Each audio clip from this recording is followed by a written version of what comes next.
이전 영상에서 양자 얽힘이 초광속으로 통신할 수 없는 이유와 양자 얽힘의 종류, 그리고 확률을 조절하여 일부 풀린 양자들을 최대로 얽힘 상태로 만드는 방법들에 대해서 알아보았습니다. 아직 못 보셨다고요?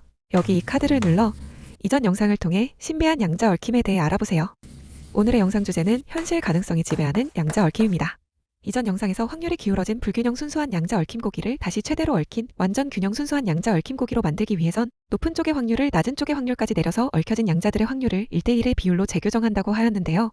여기서 문제는 결과는 한쪽으로 치우쳐진 불균형한 상태이지만 30%와 70% 총합 100% 확률로 고기를 얻을 수 있었던 것과 달리 70%의 확률을 강제로 30%까지 끌어내림으로써 60% 확률로만 고기를 얻을 수 있고 40% 확률로는 고기를 받지 못하게 되는 문제가 발생한다고 했습니다. 다들 당연히 기억하고 계시죠? 여기서 제가 이전 영상에서 폰 노이만 엔트로피 공식으로 60% 확률을 88%까지 극한으로 올렸다고 표현했는데 이는 틀린 표현입니다. 폰 노이만 엔트로피 공식은 동일하지만 별개인 무한개의 양자 얽힘을 가정했을 때 88%의 수율을 보장한다는 뜻입니다. 정확하지 못한 표현으로 혼동을 드려 죄송합니다. 다시 영상으로 돌아와 이 폰 노이만 엔트로피 공식을 살펴보도록 해요. 이 공식은 보기엔 복잡해 보이지만 기호들의 뜻만 안다면 전혀 어렵지 않아요. 우선 이 폰 노이만 엔트로피 공식에 대해 말하기 전에 확률과 수율에 대해서 명확히 구분을 짓고 넘어가야 해요. 안 그러면 이 공식과 영상의 내용에 대해서 직관적으로 이해하기 어렵기 때문이죠. 여기서 확률은 우리가 고기를 받을 확률을 뜻하게 됩니다. 이전 영상에서 30% 확률과 30% 확률로 60% 확률로만 고기를 받을 수 있게 되었고 40%는 고기를 받지 못할 확률이 된다고 했어요. 여기서 이 60% 확률로 고기를 받을 수 있다. 이것이 바로 확률이 됩니다. 당연하죠? 이제 여기서 확률의 퍼센트와 헷갈리지 말아야 하는 것이 바로 수율의 퍼센트입니다. 수율은 우리가 수산시장에서 대게를 구매한다고 생각하시면 좀 더 직관적으로 이해할 수 있어요. 수산시장에서 상인들이 대게의 수율에 대해서 몇 퍼센트 이상 보장 이런 식으로 말하고는 하는데 여기서 대게의 수율이란 대게의 껍질 내부 전체를 100%라고 할 때 최소 몇 퍼센트 이상은 살로 꽉 차 있다고 말하는 것이에요. 양자 얽힘에서도 동일한 개념의 수율이 존재합니다. 여기 있는 이 100g짜리 고기를 60% 확률로 받게 된다면 100g의 고기 중에서 100g 전부 받으면 수율은 100%, 90g밖에 못 받았다면 수율은 90%가 되겠죠? 우리가 고기를 받을 수 있는 확률, 그리고 고기를 받았을 때 그 고기가 전체 총량에서 얼마나 되는지는 바로 수율이 되는 거예요. 고기를 받을 확률, 그리고 고기의 수율. 이 두 개의 개념을 절대로 섞어서 생각하시면 안 돼요. 참고로 아까 예시로 든 60% 확률로 고기를 받았을 경우에는 100%의 수율을 보장합니다. 자, 왜 이렇게 확률과 수율에 대해서 설명을 드렸냐면 이 폰 노이만 엔트로피 공식이 수율을 희생해서 확률을 100%로 끌어올렸을 때 보장되는 최대 수율이 어디까지인가를 계산해주는 공식이기 때문이에요. 무슨 말인지 직접 한번 볼까요? 자, 우선 아까 예시로 든 70% 확률로 꽃등심 30% 확률로는 안심이 나오게끔 불균형하게 얽혀있던 생고기를 다시 가져와 보겠습니다. 이때 여기 확률을 표시한 막대를 숫자로 바꿔서 표시해 볼게요. 그러면 3점짜리 안심 하나, 7점짜리 꽃등심 하나, 그리고 둘을 합치면 10점짜리 확정되지 않은 생고기가 되겠죠? 이때 우리가 한 쌍의 불균형 순수한 양자 얽힘 생고기를 완전 균형 상태로 맞추려면 70%의 확률을 30%까지 내려서 총 60%의 확률로 1대1의 비율을 얻을 수 있다고 했어요. 그러므로 기존 3점짜리 안심은 가만히 있고 7점짜리 꽃등심은 4점이 빠지면서 3점이 됩니다. 3대3은 1대1이므로 균형 상태가 맞추어졌고 비어버린 4점은 고기를 받지 못할 확률이 되죠. 그렇다면 이번에는 완전하게 동일한 두 쌍의 불균형, 순수한 양자 얽힘 생고기를 마법의 박스에 넣어 볼게요.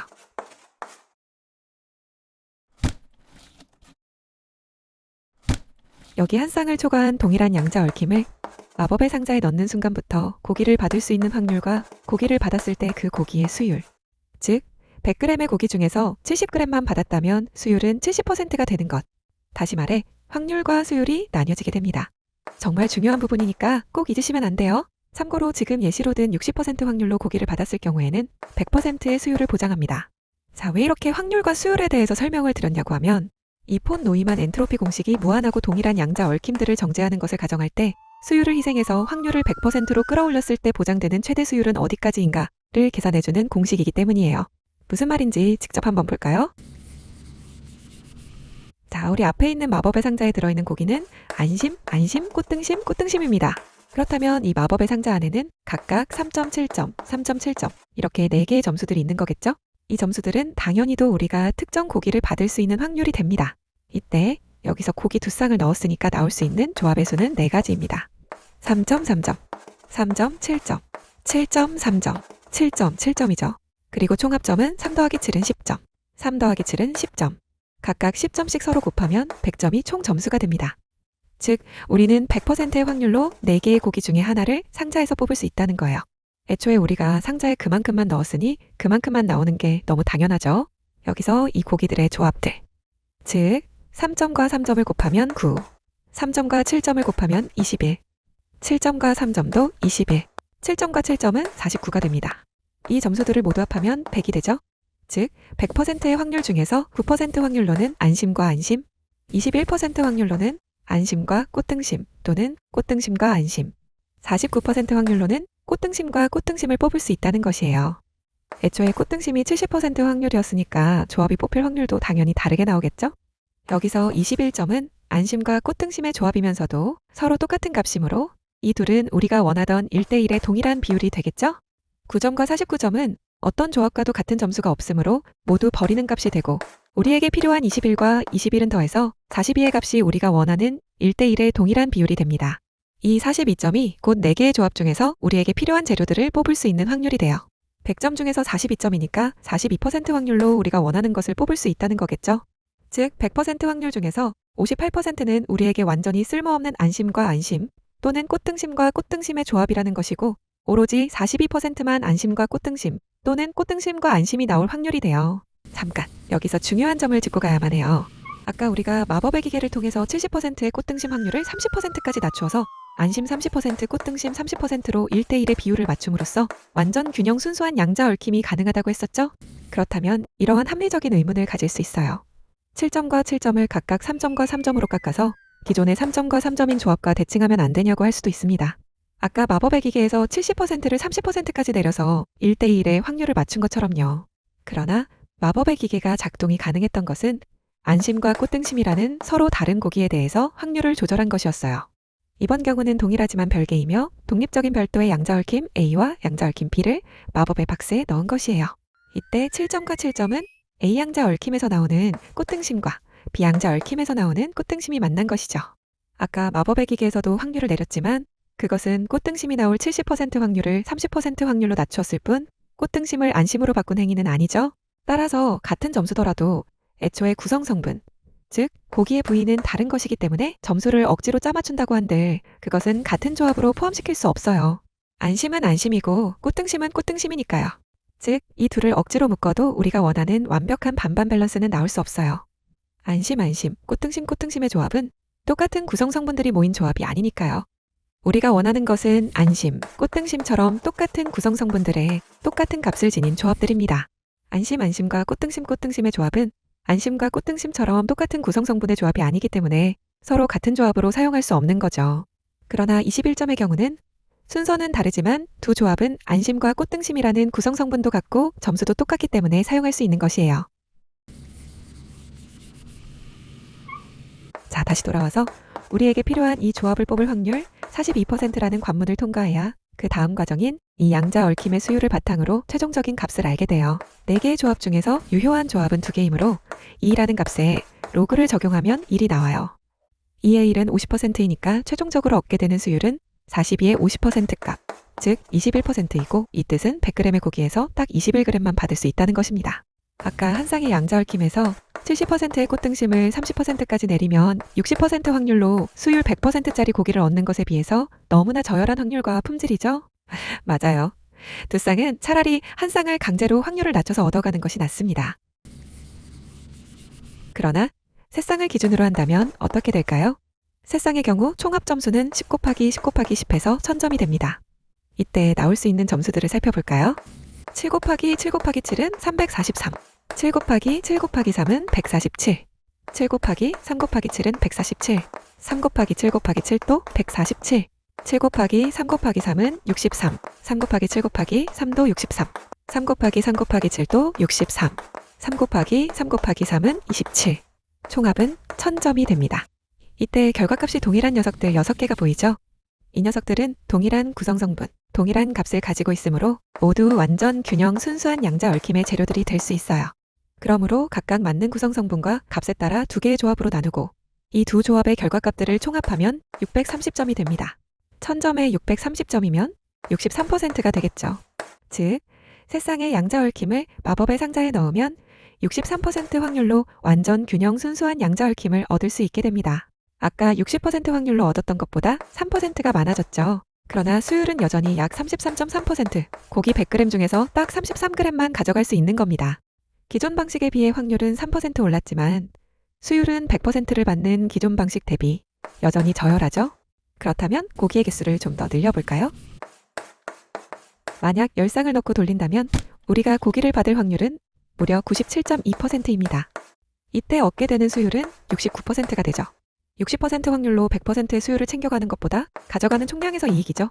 여기서 고기를 20쌍까지 늘리면 고기를 받을 확률은 99.92%이며 사실상 실패하기 어려워지고 얻어갈 수 있는 수율은 76.2%가 됩니다.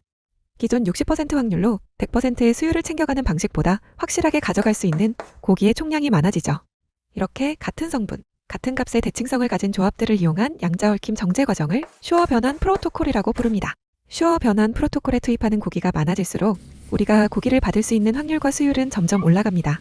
만약 고기를 무한대로 투입한다면 우리가 고기를 받을 수 있는 확률은 100%가 되겠죠. 그러나 수율은 100%까지 상승하지 않고 상한선이 존재하게 됩니다. 그리고 그 수율의 상한선이 도대체 어디인가를 계산한 공식이 바로 폰 노이만 엔트로피 공식이 되는 거예요.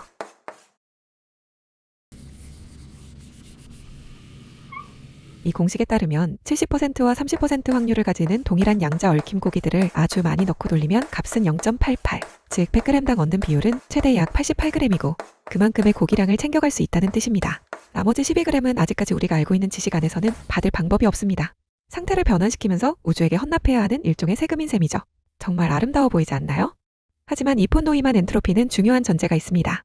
여기 이 수식에 K를 계속 늘린다는 표시가 붙어 있죠? 그 뜻은 고기가 충분히 많지 않으면 0.88이라는 비율에 가깝게 나온다고 말하기 어려워진다는 것이죠. 그런데 우리가 현실적으로 완전히 똑같은 생고기들을 개수 제한 없이 가져올 수 있을까요? 불가능하죠. 그렇다면 평균 말고 아무리 상황이 나빠도 확실히 보장할 수 있는 비율은 얼마일까를 계산할 때 기준이 되는 값을 계산한 것이 바로 최소 엔트로피입니다. 이 최소 엔트로피에 따르면 우리가 가진 70% 확률로 꽃등심 30% 확률로 안심이 나오는 고기를 슈어 변환 프로토콜이라는 마법의 상자에 넣으면 0.51이라는 값이 나와요. 우리가 넣을 수 있는 최대한의 유한한 고기들을 넣더라도 그 고기들은 최대 51%까지만 수율이 보장된다는 것이에요. 이때 최소 엔트로피 공식에는 아주 중요한 조건이 있는데요. 바로 투입하는 고기의 양에 따라 우리가 확실하게 가져갈 수 있는 확률과 수율이 변한다는 것이죠. 우리가 동전을 던져도 몇 번 연속으로 앞면 또는 뒷면만 나올 때가 있듯이 이 최소 엔트로피도 투입하는 고기의 개수가 너무 적으면 운이라는 확률에 지배되어 한 개도 뽑지 못할 수 있어요. 이것은 뒤에 적힌 로그 상한 수식을 통해서 확인할 수 있어요.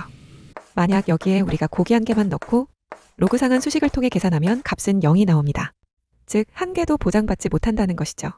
물론 운이 좋다면 고기를 받을 수도 있겠지만 최소 엔트로피나 폰 노이만 엔트로피 수식은 운에 따라 결정되는 것을 계산하는 것이 아니라 슈어 변환 프로토콜이라는 마법의 상자에 고기를 넣고 우리가 아무리 운이 나빠도 보장받을 수 있는 값을 계산하는 것이에요. 즉, 투입되는 고기가 너무 적으면 우리가 이것을 얻을 수 있을지 없을지 확신할 수 없는 상태가 된다는 것입니다. 그런데 굳이 세상에서 가장 최악인 경우까지 매번 기준으로 삼아야만 할까요? 현실적으로 무의미한 실패 가능성 정도는 감수하고 보장치를 계산해도 되지 않을까요? 예를 들어서 우리가 동전을 3번 던져서 앞면이 나올 확률은 충분히 있고 또 몇 번 경험해 보셨을 거라고 생각합니다. 이러한 예시가 아까 말했듯 들어가는 고기가 부족해서 결과에 대해 보장할 수 없는 상황입니다. 그렇다면 이번에는 동전을 14,600번 던지면 어떨까요? 14,600번이 전부 앞면이 나올 확률은 극히 희박하지만 존재는 합니다. 하지만 이것이 현실적으로 바라보았을 때 유의미한 확률일까요? 아니겠죠. 그렇다면 이러한 현실적으로 무의미한 실패 가능성들은 일부 수용한 채 다시 계산을 하자는 겁니다. 이때 쓰는 표준적인 방법이 바로 스무딩입니다. 이 스무딩 최소 엔트로피 수식에서는 실패 가능성, 수율, 그리고 투입할 고기의 양을 얼마나 허용할 것인가는 전적으로 사용자에게 달려 있습니다. 예를 들어 실패 가능성을 아주 작게 10의 마이너스 10승 수준만큼 허용한다고 정해보겠습니다. 그리고 우리가 사용할 수 있는 고기의 양도 명확히 설정해서 최소 6,400쌍 정도로 설정하면 수율은 기존 0.51에서 0.81 수준까지 마법처럼 올라갑니다. 이는 폰 노이만 엔트로피 값보다 겨우 0.07 낮으면서 투입해야 하는 고기량도 명확하죠. 그러나 실패 가능성은 겨우 10의 마이너스 10승, 로또에 1등 당첨되는 것보다 1227배 더 어려운 수준입니다. 정말 대단하지 않나요? 그러나 이번에는 또 다른 문제가 우리의 발목을 잡게 됩니다. 바로 유사 얽힘이라는 것이죠. 유사 얽힘 상태라는 것을 조금 잘못된 비유지만 예를 들자면 우리가 유한하게 제한되어 있는 70% 확률로 나오는 꽃등심 30% 확률로 안심이 나오게끔 얽혀있는 고기들 일부를 보니 겉으로 보았을 때는 전부 다 똑같아 보이는데 모든 고기가 똑같다고 확신은 할 수 없는 것입니다. 소비자 입장에서 70% 확률로 꽃등심 30% 확률로 안심이 나온다고 해서 샀는데 갑자기 다른 부위의 고기가 나온다면 정말 당황스럽겠죠. 따라서 우리는 양자 얽힘 고기를 판매하기 전에 이게 정말 꽃등심이 70%, 안심이 30%로 나오는 양자 얽힘 고기가 맞는지 검증을 해야 할 것입니다. 근데 정말 머리 아픈 것은 우리가 이것이 70% 확률로 꽃등심 30% 확률로 안심인지 구별하기 정말 어렵다는 겁니다. 만약 구별하기 위해 유한하고 똑같은 사본의 다른 고기들을 측정하면 그 과정에서 정제에 쓸 수 있는 고기의 총량은 줄어들어 보장되는 수율은 더 보수적으로 잡아야 하고 스무딩을 통해 어느 정도 실패 가능성을 포함시키더라도 그 값이 정말로 보장된다고 말하기 위해서는 어떤 경우를 실패 가능성으로 포함시켜도 되는지 확인해야 해서 결국 양자 얽힘 고기들을 구별해야 하는데 이때 양자의 양이 조금만 많아져도 검증에 필요한 동일한 고기들의 숫자는 최악의 경우 지수함수적으로 폭발하게 됩니다. 이 지수함수적으로 늘어나는 것이 얼마나 폭발적인지 한번 살펴볼까요? 결과 2개가 중첩된 양자고기 100개의 규모에 대해서 우리가 라벨에 적힌 그 고기가 맞는지 검증하려면 약 1100조 개의 동일한 양자 얽힘 사본들이 필요합니다. 현재 인류가 만든 슈퍼컴퓨터 시스템이 1초에 180경번의 연산을 하는데 이 컴퓨터로 1100조 개의 샘플 개수를 세면 겨우 0.61m초면 끝납니다. 순식간이죠? 그렇다면 이번에는 양자를 200개로 늘리면 어떻게 될까요? 검증이 필요한 양자의 숫자는 겨우 2배 늘어났지만 검증에 필요한 양자 얽힘 사본들은 약 1100조 배 이상 늘어난 약 120양계입니다. 이때 슈퍼컴퓨터가 이 샘플들의 개수를 세려면 약 2만 1000년이 필요합니다. 만약 300개로 늘리면 검증에 필요한 양자 얽힘 고기들은 10의 45승만큼 필요합니다. 슈퍼컴퓨터로 10의 45승을 세려면 우주가 태어나서 지금까지의 시간을 약 12억 번 반복해야 합니다. 정말 어마어마하죠? 이것은 원리적으로 금지의 영역은 아닙니다. 다만 이게 현실 가능하냐면 그것도 아니죠. 즉, 우리는 현실적인 한계에 의해서 이론적으로 계산되는 높은 수율을 항상 보장하긴 어려우니 최악의 경우에도 보장할 수 있는 최소 수율만 라벨에 붙여서 고기를 판매하겠다는 것입니다. 라벨보다 적은 고기가 들어있으면 고객은 화가 나겠지만 많이 들어있다고 해서 화를 내진 않을 것이기 때문이죠. 이때 최악의 경우에도 보장되는 수율, 그것이 바로 최소 엔트로피입니다. 우리 영상에서 사용한 70%와 30% 확률을 가진 생고기의 경우 보장되는 최소 엔트로피 값은 51%의 수율이 되겠죠. 결국 양자 세계에서 완벽함이란 한 번 깨지면 결코 온전히 되돌릴 수 없는 유리잔과 같습니다. 흐트러진 얽힘을 다시 제자리로 돌려놓으려 할 때마다 우리는 그 대가로 소중한 정보의 일부를 엔트로피라는 이름으로 공허에 영원히 떠나보내야만 하죠.